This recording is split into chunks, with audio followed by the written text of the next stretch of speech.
Usankhe Banja Chifukwa Chiyani Osati Chibwenzi. Video ya lero tufuna tayankhe anthu amene amakhala kumatifunsa pala anthu ena ake amafika napoona kuti I think Chibwenzi ndi chomwe chili chabwino. Lero tufuna tinene kuti banja lija ndi lomwe lili labwino andi inuyo mwayuka kupezekerani sankhani banja osati kutaya nthawi ndi Chibwenzi. Mu Chibwenzi muja mmakhala timati ma temporary pleasure. Anthu amangofuna kungopongothetserako dzilako lako. Chibwenzi mukadzachionesesa kamakhala kabanja komano kabanja kakang'ono kamene wina wake akungofuna azipeza ma privileges a mbanja pa expense yochepa kwambiri. Ndi anthu ngati amenewo ndi amene amalowa mu Chibwenzi. Komanso pali ena amathawa mwina ma obligations kunkhanitsa chuma, ena amathawa mwina ku udindo, fear of responsibility, kuthawa udindo wake. Ndi ndikalowe mbanja ndikakhala wa udindo amwene. Ndipo andizipanga zibwenzi zomwezi. Iye azikhala kwawo, inenso ndizikhala kwawo. Azimudyesa makolo ake, inenso zindidyesa makolo anga. Tizingopeza zinazo zimene anthu angathe kuzipeza mbanja mwefe tizipeza in form of Chibwenzi. Komanso mmene mujama ena akuti amakhala kusaka freedom and independence. Ndi banja ayayi azikanipanga control.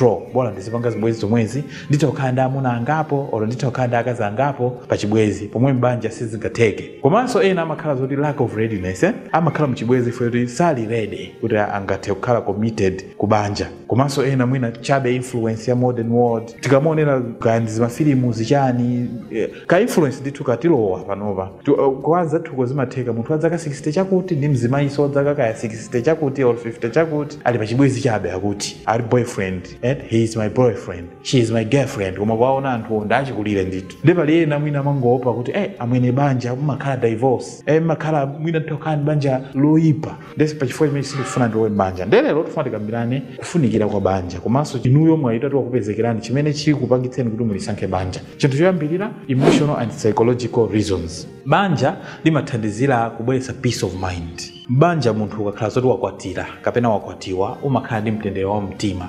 Chifukwa mmene mujabu umakhala ndi assurance of belonging. Umafika kuti ineyo ndiye ndili nkatidi apapa ndiye ndafika. So pamakhala security, chinthu chomwe chimakhala chofunikira kwambiri pa moyo wa munthu wina aliyense. Komanso mmakhala timati mulibe mono guessing games or fear of being replaced. Mbanja muchi sumakaopa kunena kuti koma uyuyu adzandikwatira, uyuyu amandikonda, uyuyu alibe zibwenzi zina, uyuyu sadzandipanga replace. Munthu amene walowa mbanja zimene zimakhala mulibiretu ndithu komanso mwina ngati zilimo zochepa chabe umakhala ndi mtendere wa mtima. Komanso mbanja muchi ndi mmene chikondi chenicheni chimapangira grow. Komanso mbanja muchi ndi mmene timati emotional healing. Mbanja umakhala mapanga create space imene iweyo umakhala vulnerable kwa winayo. Umakhala munthu woti ukapeza mtendere mwa winayo. Chinthu chimene sungathe kuchipeza kwa wina aliyense. Komano kwa mwamuna wako kapena kwa mkazi wako. And zimene zimakuthandizira kuti wewe ukule bwinobwino mbanja muja. Komanso pa uwiri wanu upange heal together through life's ups and lows. Tulowe kuchinthu cha number 2 ndi social and moral stability. Mbanja umakapeza more stability socially komanso morally. Tikanena izi tikutanthauza kunena kuti tilekeze chinthu respect in society. Munthu amene walowa mbanja society yonse naturally imayamba kukulemekeza.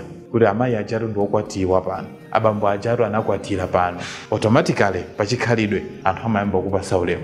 Komanso protection of dignity. Munthu amene walowa mbanja umakazitetezera iweyo ulemu wako, umakateteza ulemu wako. So zimakupanga shield iweyo kukhala munthu wongogwiritsidwa ntchito, cheated on, komanso mwina kungotayidwa kutaya pena paliponse. Komanso ukalowa mbanja muchi mmakhala timati foundation for children. Chifukwa chonena kuti muli stability manga maziko abwino kwa ana anu amene ineyo mungathe kubereka. Ana amene angazaleredwe pamodzi ndi bambo awo komanso ndi mayi awo. Kusiyana ndi Chibwenzi chimene mwana akakhala uko ma possibilities oti bambo akhala available kwa mwana wake amakhala ochepa kwambiri. Ndikuloweseni ku chifukwa cha number 3 ndi chimene timachitchula kuti personal growth and maturity. Munthu amene walowa mbanja zimathandizira kunena kuti ukhale accountable. So banja lija limabweretsa accountability. Mbanja umakakhala timati selfless lifestyle. Mbanja umakakhala life yoti umayang'ana anthu ena. Mwamuna amakagwira ntchito for the sake of akazi ake kunyumba, ana ake kunyumba. So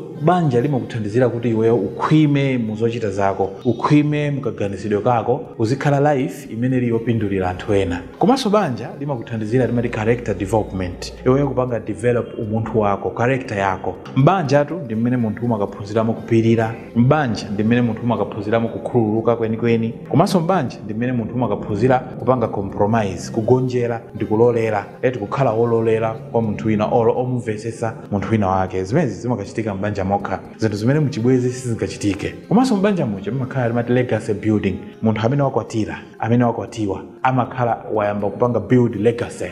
And tikati legacy ndiye kuti you create something lasting. Umakhala ukamanga chinthu chomwe chidzakhalapo mpaka nakalekale. And mmene muli chinthu chimene machitira kuti family name and mukapanga dzina ngati banja kunali banja la akuti. So you create my memories together.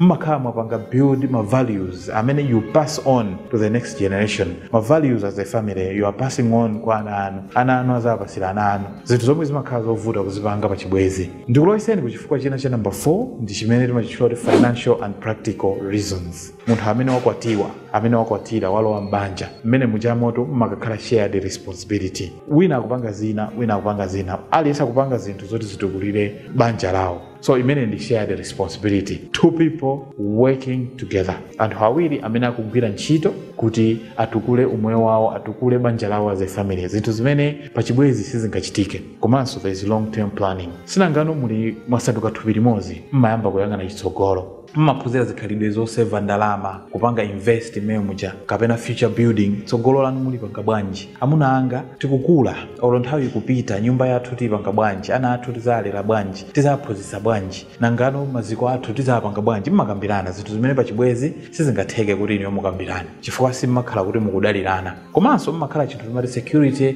in tough times. Mbanja muja ndi mokhamo mmene partner wako amayima nawe pa nthawi zimene iwe zinthu zakusokonekera, kaya ndalama zakuthera, kaya ukudwala, kaya nthawi za maliro, kaya financial struggles. Ndi zinthu zina zambiri. Mkazi wako amakakhala pambali pa bedi lako ku chipatala mpaka na iweyo kusachira.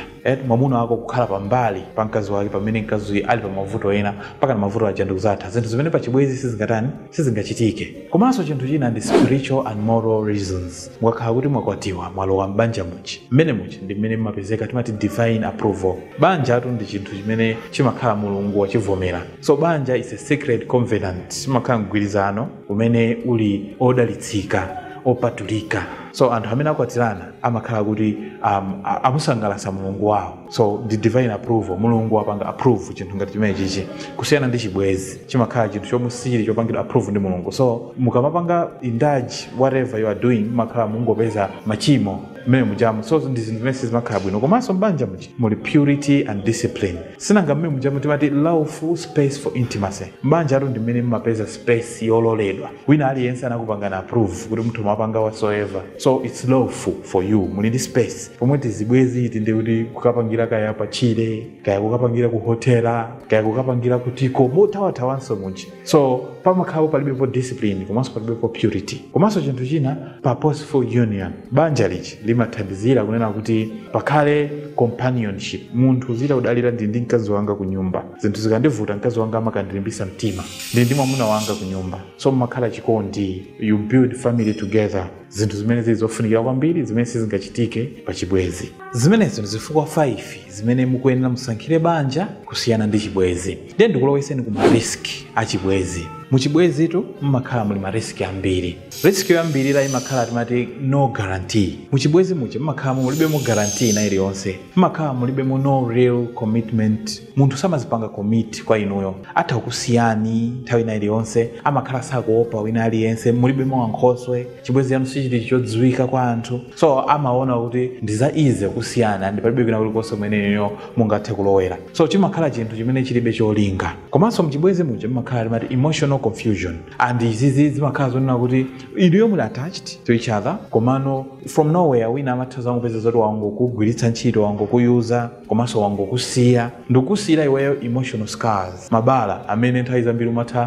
kukhala mwa iweyo mpaka nakalekale. Komanso muchibwezi mmakhala timati moral drift. It becomes easy to normalize sin. Muchibwezi chimapangitsa kunena kuti zikhale normal to you kupanga uchimo, komanso dishonesty, komanso cheating, komanso munthu wina kukhala irresponsible. Sinangano anthu inuyo simunakwatirana yet ndipo simuli accountable kwa wina aliyense. Komanso muchibwezi muja nthawi zina mmangokhala timati wasted time. Mmangopezeka zonena kuti you have spent in temporary comfort. Nthawi yako wayispendera pa zinthu zomwe zili chabe za temporary malo moti mumange chinthu chomwe chili cha permanent. Banja ndilofunika kwambiri chifukwa banja lichi ndi skulu ya kukula kwa wanu, growth yanu, komanso faith yanu, komanso cholinga pa umoyo wanu. Komanso banja limakuthandizani kupangani shape inuyo kuti mukhale a better version of yourselves. So lero wina wake atati akupaseni mwayi kuti musankha chiyani pakati pa banja ndi chibwezi, musankhe banja chifukwa ubwino wake ndi ubwino wochuluka. If you find this video helpful, please like it and share, and don't forget to follow our page for similar videos. Thank you very much for watching, and see you in the next one.